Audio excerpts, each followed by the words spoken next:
बिस्मिल्लाहिर्रहमानिर्रहीम। अस्सलाम वालेकुम। तो जी दोस्तों, अमेरिका से एक खत आया है कि वहाँ के लोगों को कुरान मजीद पढ़ना बहुत ज्यादा मुश्किल हो गया है। तो उस खत में मुकम्मल तफसीलात क्या लिखी गई है वो मैं आपको सारा बताते चलूंगा। लेकिन उससे पहले अगर आपने वीडियो को लाइक नहीं किया तो वीडियो को लाइक कीजिए, चैनल को सब्सक्राइब नहीं किया तो चैनल को लाजमी तौर पर सब्सक्राइब कीजिए, क्योंकि मैं आप लोगों को रोजाना नई मालूमात लाता हूँ और कुरान से रिलेटेड जितनी भी मालूमात होती है आपसे शेयर करता हूँ। और आज मैं इंशाल्लाह विनर का नाम भी बताऊंगा। तो पहले आते हैं इस खत की तरफ। तो जी दोस्तों, उस बंदे का सवाल ये है कि यहाँ अमेरिका में जिंदगी बहुत ज्यादा मसरूफ है और लोगों के पास बहुत सारे काम करने का वक्त नहीं है, लिहाजा यहाँ के मुसलमान कुरान नहीं पढ़ सकते। फिर भी अगर हम कुरान पढ़ना चाहे तो जब हम वुजू करते हैं तो जो दूसरे मजाहिब वाले लोग हैं वो हम पे हंसते हैं कि भाई एक कुरान पढ़ने के लिए आप लोग इतना वुजू करते हो, उसके लिए साफ सुथरे कपड़े पहनते हो, साफ सुथरी जगह पे बैठते हो, तो वो लोग हमारा मजाक उड़ाते हैं। तो उसका जवाब ये है कि भाई साहब, आपने तो दौर जदीद के बेपनाह मसरूफियत का जो जिक्र किया है वो बिल्कुल सही है। ये सिर्फ अमेरिका का मसला नहीं बल्कि बाकी सारी दुनिया का मसला है। आज का इंसान मसरूफियत की जंजीरों में जिस कदर जगड़ा हुआ है, इससे पहले शायद कभी इस कदर पाबंद सिलासिल नहीं रहा होगा। आप गौर करेंगे तो इस नतीजे पर पहुंचेंगे कि हमारी इन बेपनाह मसरूफियत के दो बड़े सबब है। एक ये कि आज के मशीनी दौर ने खुद इंसान को भी एक खुदकार मशीन बना दिया है। मशीनों की इजाद तो इसलिए हुई थी कि इनकी वजह से इंसान को फुर्सत के लम्हात मुयस्सर आ सकेंगे, लेकिन मशीन की बरक रफ्तारी का साथ देने के लिए खुद इंसान को भी मशीन का किरदार अदा करना पड़ा।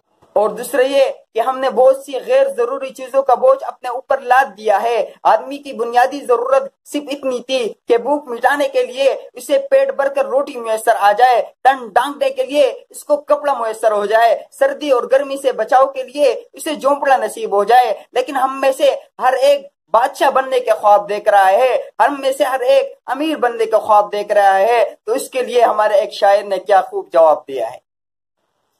यही तुझको दुन्हे रहूं सबसे बाला, यही तुझको दुन्हे रहूं सबसे बाला, हो जीनत निराली हो पेशन निराला, जिया करता है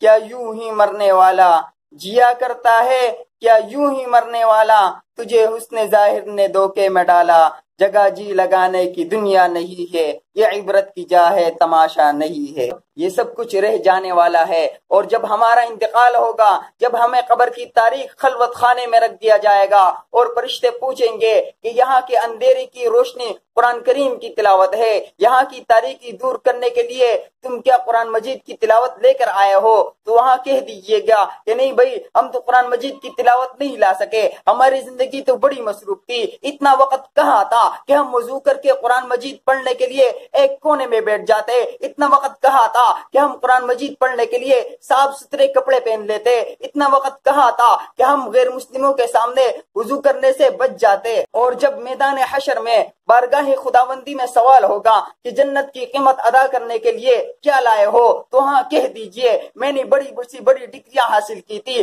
अमेरिका जैसे तरक्की याफ्ता मुमालिक में इतने बड़े बड़े ओहदों पे पाइश था, मैंने पला चीजों में नाम पैदा किया, मेरे पास तो पला मुल्क का वीजा भी है, जापान का भी है, फ्रांस का भी है, चीन का भी है, मुझे तो गैर मुस्लिम लोग सलूट करते हैं, मैं तो बड़े बड़े ओहदों पे पाइश था, बेहतरीन सूट जेब तन करता था, शानदार बंगले में रहता था, कारें थी, बैंक बैलेंस था, मेरे पास इतनी फुर्सत कहाँ थी कि आखिरत की तैयारी करूं, मेरे पास इतनी फुर्सत कहाँ थी कि 5 वक्त के लिए नमाज पढ़ने के लिए मस्जिद में जाऊं, मेरे पास इतनी फुर्सत कहाँ थी कि कुरान मजीद के एक पारे की तिलावत कर सकूं, मेरे पास इतनी फुर्सत कहाँ थी कि तस्बीहात पढ़ सकता, मेरे पास इतनी फुर्सत कहाँ थी कि दुरूद पढ़ लेता, मेरे पास इतनी फुर्सत कहाँ थी कि अपने आप को दीन के मेहनत में लगा लेता। मेरे भाइयों, मेरे अजीजों, मेरे जितने भी दोस्त इस वीडियो को देख रहे हैं और सुन रहे हैं,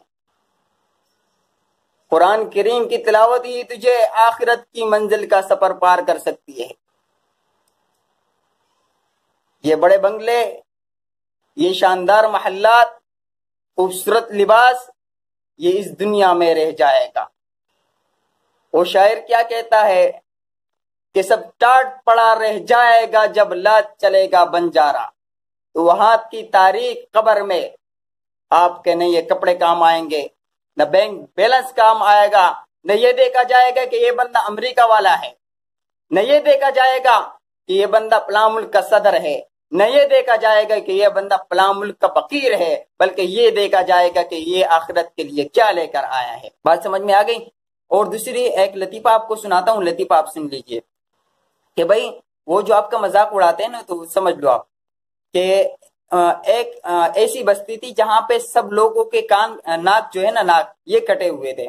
تو ایک ناک والا بندہ اس بستی میں چلا گیا، ناک کٹو کے بستی میں ایک ناک والا بندہ چلا گیا۔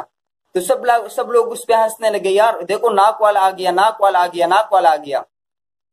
تو اس بندے کو یار بڑی شرمندگی ہوئی یار کہ یہاں کے تو سب کے ناک کٹے ہوئے ہیں اور میری ناک ہے۔ تو آپ کی مثال بھی ایسے ہی ہے، امریکہ میں جتنے لوگ رہتے ہیں نا غیر مسلم، ان سب کی مثال ایسی ناک کٹو والوں کی مثال ہے، اور آپ کی مثال ناک والی ہے۔ تو آپ ناک کٹو والوں کے محلے میں گئے ہیں، آپ ناک کٹو والوں کے ملک میں گئے ہیں آپ، تو وہاں وہ سب لوگ اس کا مذاق اڑانے لگے۔ تو اس نے کیا کیا، اس نے اپنی ناک بھی کاٹ دی کہ یار میں بھی ان کے جیسے ہو جاؤں۔ لیکن جیسے کچھ عرصہ تو وہ 2-3 سال وہاں پہ رہا، لیکن جب اپنے ملک میں چلا گیا، اپنی بستی میں چلا گیا، تو لوگ حیران، ناک کٹا ہوا ہے اس کا، ارے بھائی اس کا ناک کٹا ہوا۔ تو بیچارہ اس سے زیادہ پریشان ہو گیا، پہلے اتنا پریشان نہیں تھا۔ تو جب آپ پاکستان آؤ گے تو پاکستان کیا کہ جب یہاں دنیا سے چلے جاؤ گے اور آخرت میں جاؤ گے تو تب آپ کو پتہ چلے گا کہ اس ناک کی قیمت کیا ہے۔ تو بھائی تب آپ کو پتہ چلے گا کہ اس قرآن کی قیمت کیا تھی، تب آپ کو پتہ چلے گا کہ 5 وقت نماز پڑھنے کی قیمت کیا تھی۔ تو میرا بھائیو، وہ جتنے بھی ہیں نا ناک کٹے ہوئے ہیں، تو آپ بھی اپنے ناک کٹوا دو گے، اور جب آخرت میں جاؤ گے تو پھر وہ اپنا شر جو ہے نا وہاں پہ دیکھ لو گے۔ تو بھائی تمام دوستوں سے گزارش کرتا ہوں کہ بھائی 5 وقت کی نماز پڑھ لیا کرو، تسبیحات پڑھا کرو، اور روزے جو ہے نا بالکل پکے طرح کے اہتمام کرو، پکے۔ جی دوستو، آج کے ونر ہماری ہنا باجی ہے، اور ان کا لوگو آپ کو سائٹ پہ نظر آ رہا ہے۔ تو آپ جیسے ان کو سبسکرائب کریں گے نا، تو فوراً سے پہلے آپ کو وہ سبسکرائب کرے گا، اور جتنا واچ ٹائم آپ ان کو دو گی تو میں لکھ کے دیتا ہوں کہ اس سے دگنا آپ کو واچ ٹائم دے گی۔ تو تمام دوست اس کو واچ ٹائم ضرور دیں، اور ضرور اس کو سپورٹ کریں تاکہ آپ کو بھی سپورٹ مل جائے۔ اسی کے ساتھ جڑے رہیے ایک دوسرے کے ساتھ، اسی کے ساتھ اجازت چاہتے ہیں، اللہ حافظ۔